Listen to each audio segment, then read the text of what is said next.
Ever since I was little, I've dealt with the depression. My mom used to call it I was oversensitive.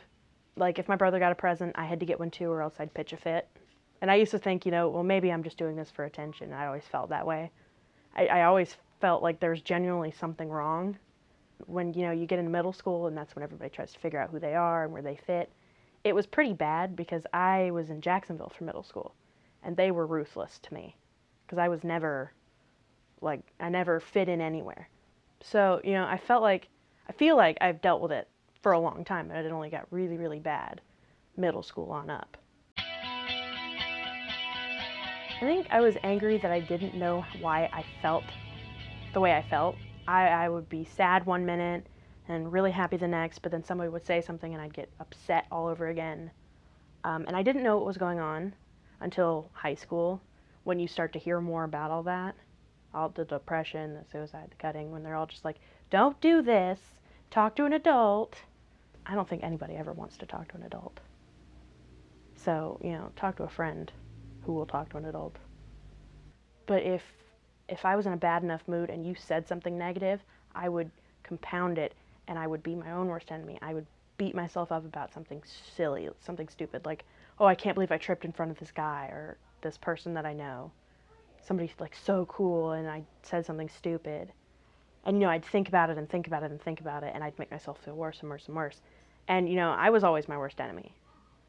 Some people can just brush it off. I've got friends that can do that. I've seen people do that.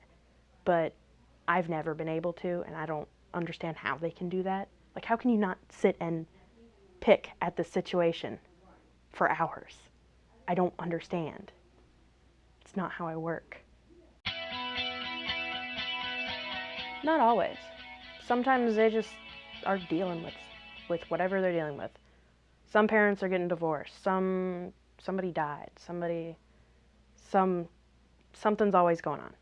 And I mean, sometimes nothing's wrong and you're just angry because it's teenage angst.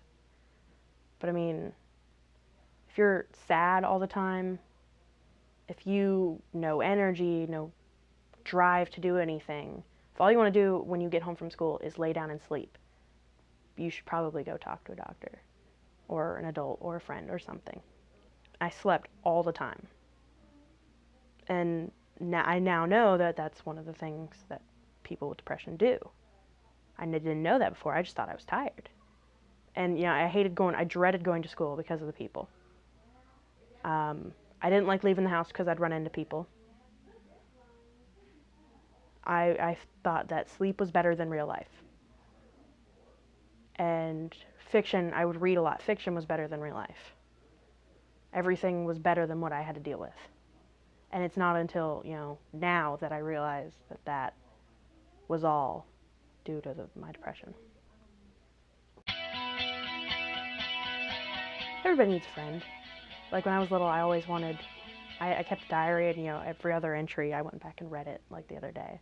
Every other entry was, I hope I can have that one friend that I could tell everything to and blah, blah, blah.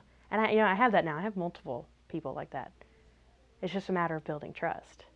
But I mean, everybody needs that one friend who says, hey, I noticed you're by yourself. What's going on? I mean, how are you? What's your day like? People like to know they're not alone. They like to know that they're not the only one who feels like this. I loved finding out that I wasn't the only person who goes through this, and I'm not ever going to be the only person who goes through it.